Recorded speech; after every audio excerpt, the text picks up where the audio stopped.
So welcome back. আজকে তোমাদের ঘুরে দেখাতে চলেছি আমাদের গ্রামের ধান চাষ। দেখতে পারো যে আজকে তোমরা ধান চাষ প্রায় বাড়ি বাড়ি নাই বললেই চলে, কিন্তু দেখো আমাদের গ্রামের চারিপাশটা ধান খেতে ভরা। বলে না সোনার ফসল, সত্যি না নিজের চোখে দেখলে বুঝতে পারতাম না। সত্যি তোমরা দেখতে পাচ্ছ, হয়তো হয়তো নয়, তোমরা দেখছো ভিডিওটা। তো দেখতে পাচ্ছ চারিদিক সোনালি সোনালি সোনালি হয়ে গেছে, বলে যে সোনার ফসল।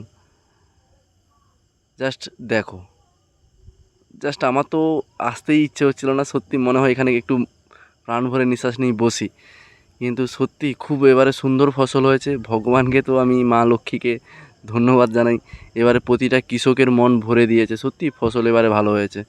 প্রতিটা কৃষকও খুশি, সব মানুষজন খুশি। সত্যি তাদেরকে তো আমি আরও ধন্যবাদ জানাতে চাই, যারা কষ্ট করে তাদেরকে আমি ধন্যবাদ জানাতে চাই যারা এই শস্য চাষ করছে।